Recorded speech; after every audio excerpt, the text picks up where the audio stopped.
André Dott, bonjour. Bonjour. La vue du bonheur pour vous, si vous regardez à travers une fenêtre, voilà, décrivez-moi une vue, des émotions. Oh, ça sera assez simple, c'est voir mes proches, voir mes enfants, mes 3 enfants, ma femme, dans notre maison dans le sud de la France, et puis voilà, du beau temps et du soleil.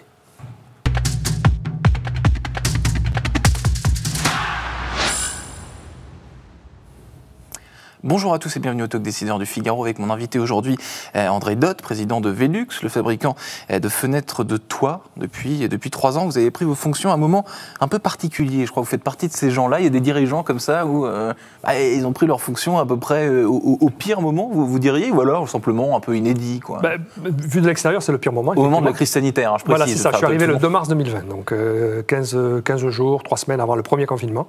Donc oui, ça a été un peu particulier, mais en même temps, ça m'a permis d'avoir un lien un petit peu différent avec les équipes. Donc je ne dirais pas que c'était la pire introduction. Parce que vous avez eu quelques jours, en fait, pour faire votre... Voilà, je suis arrivé, j'ai fait 15 jours. Je ne pouvais pas serrer les mains déjà à l'époque, on avait des mesures de sécurité. Donc j'aime bien, je suis plutôt du Sud, donc j'aime bien aller au contact des gens.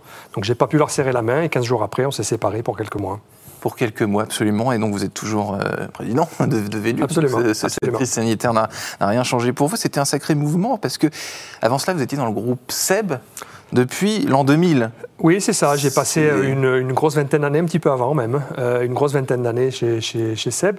Après, il n'y a pas tant de différence que ça. C'est-à-dire que le fil rouge dans ma carrière, ça a toujours été de travailler sur des produits d'équipement de la maison, des marques fortes. Ça a été les salles de bain, ça a été l'électroménager, effectivement, pendant une grosse vingtaine d'années. C'est les fenêtres de toit. On a envie de dire chez Velux, et ce n'est pas de l'arrogance, qu'on vend plus de l'espace.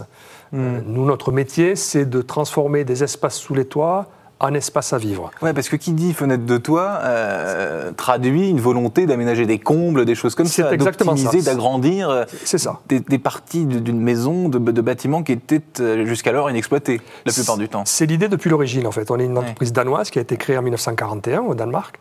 Et l'idée au départ, et le nom d'ailleurs du produit reflète bien cette idée, Velux, c'est VE pour ventilation et Lux pour lumière. Donc l'idée, c'est vraiment de transformer les espaces grâce à la lumière naturelle et l'air frais qui viennent de l'extérieur. Et en 1941, le fondateur, il a cette idée, c'est la guerre, problème de matériaux, besoin de mètres carrés. Et un des premiers projets sur lesquels il travaille, c'est aménager une école sous les combles en créant des ouvertures. Donc c'est la guerre qui a conduit à cet esprit entrepreneurial de... Absolument. D'accord. Et il y a toujours eu, dans notre histoire, il y a toujours eu ces fenêtres d'opportunité, contraintes dans la plupart des cas. Ça a été la guerre en 1941. En 1964, on s'implante, c'est mon âge, on s'implante en France. Et là, on est plutôt dans la fin des 30 Glorieuses. On est dans un besoin de créer du mètre carré, de créer de l'habitat. On est dans le baby-boom aussi. Et donc, ça propulse Velux dans l'histoire qu'on connaît encore aujourd'hui, en particulier sur les régions du nord de la France, la Bretagne et l'Est, où l'architecture était plus propice. Et aujourd'hui, on est encore dans une fenêtre comme ça, avec tout ce qui se passe autour de nous, le climat, la planète, l'artificialisation des sols. Enfin, il y a plein de sujets. On reparlera de ça tout à l'heure, mais simplement vous, André Dott, pourquoi, donc vous m'avez dit, donc SEB, c'est équiper la maison, effectivement, on voit bien le fil rouge, mais pour quelle raison précise est-ce que Velux a fait appel à vous? Pour quelles compétences, pour quelle transformation, quelle innovation, qu'est-ce que vous êtes en mesure de faire? Et vous faites je dirais que j'imagine, il faudrait poser la question à d'autres qu'à moi, mais ce qui les a probablement intéressés dans mon profil, c'est l'orientation grand public que j'avais. Et c'est le virage qu'on est en train d'essayer d'opérer. C'est-à-dire qu'on a longtemps été considéré, et on l'est, comme un industriel qui sait fabriquer de la fenêtre de toit, plus tous les accessoires qui vont avec, il ne faut pas les oublier, les stores, les volets, etc. Et notre circuit de distribution est un circuit long. On vend à des distributeurs qui vendent à des installateurs qui vendent à du grand public. Donc ça reste vrai. Ouais. Par contre, nous, notre stratégie, elle est d'aller de plus en plus dans le contact vers le consommateur final, de lui apporter un service, un conseil, peut-être un petit peu meilleur que ce qu'il a aujourd'hui, tout en restant fidèle à nos distributeurs et à nos installateurs professionnels. Donc c'est sans doute ça qui a pu attirer dans mon profil, à un moment donné, les décideurs de Velux. C'est cette orientation un petit peu plus grand public que j'avais par mes 20 ans dans ma boîte précédente. Et donc, est-ce que la fenêtre de toit, je parlais tout à l'heure d'exploiter des combles, donc on pense à une maison de campagne, des choses comme ça. En vérité, la fenêtre de toit, c'est aussi valable. On a à Paris, par exemple, il y a aussi un marché. C'est pas uniquement. Non, le marché, il est partout. Le marché, encore une fois, il est lié au fait qu'on a besoin de mètres carrés, on a besoin de protéger le climat et de faire en sorte que on aille chercher les mètres carrés plutôt en hauteur que sur le sol. Encore une fois, ce sujet d'artificialisation des sols, il est fondamental. C'est un des engagements du gouvernement français en 2050 d'avoir zéro artificialisation nette. Et donc, il y a un gisement qui est juste gigantesque de mètres carrés sous les toits.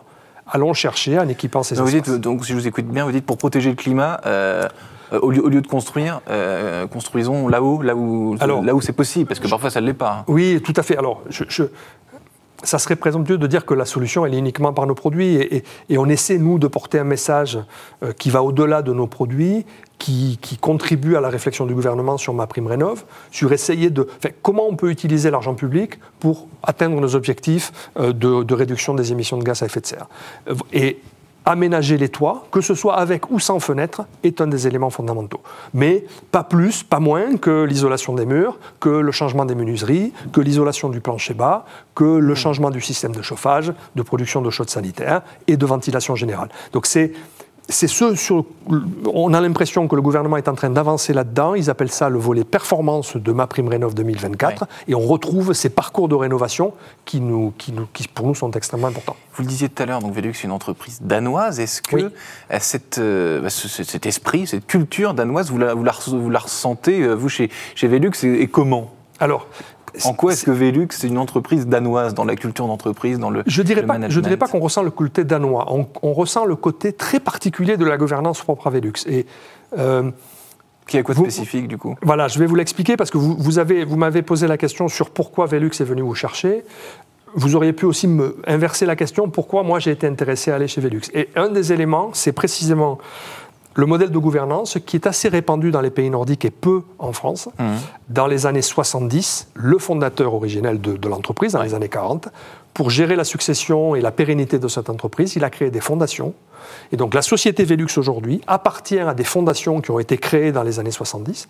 Et donc, chaque année, 80-90% des bénéfices que nous générons sont redistribués à des œuvres, à la science, à la gérontologie, à l'environnement.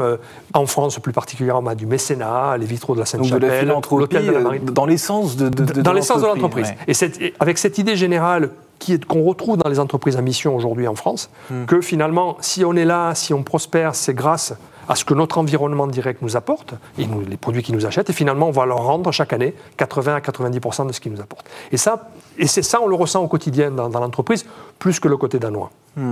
Velux, ça a une particularité aussi, c'est que c'est une entreprise qui a un nom. Il y a des entreprises, il y a Jeep, comme ça au hasard, Kleenex par exemple. On ne parle pas de l'entreprise, on parle du mot. C'est devenu un mot qui passe dans le quotidien des gens. Donc, une Jeep, tout le monde sait ce que c'est, on sait que c'est une voiture.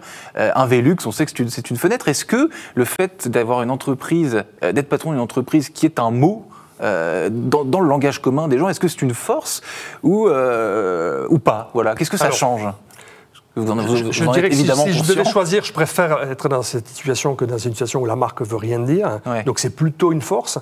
En même temps, c'est un risque. Vous parliez, quand je suis arrivé en mars 2020, un des premiers messages qui m'a été passé à mon arrivée, c'était de faire attention, de jamais dans nos mails, dans nos communications, de dire on a vendu X Velux, mais de dire on a vendu X fenêtres de toit Velux. Donc en interne, ça ne s'utilise pas. En interne, ça ne s'utilise pas. Parce que le risque pour nous, il est que le consommateur, la marque finalement, elle passe derrière, et que pour lui, fenêtre de toit, ça soit équivalent à Velux, et que du coup, notre marque, elle se dilue. Alors qu'on essaie d'investir beaucoup dans l'innovation, dans la recherche, et parce qu'on a des concurrents, on n'est pas au contraire de ce que beaucoup de gens pensent, Velux n'est pas tout seul, on a des concurrents allemands, polonais, asiatiques, et donc on a besoin de se différencier vis-à-vis d'eux. Donc c'est plutôt une force, quand même, mais il y a un risque si on n'y prend pas garde. Il y a un risque si on n'y prend pas garde.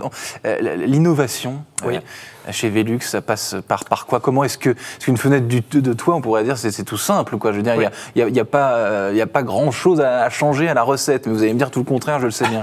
Absolument. L'innovation, ça serait peut-être un peu trop technique de rentrer dans les détails, mais c'est dans la performance de nos produits, la performance énergétique, la performance contre le bruit, la durabilité.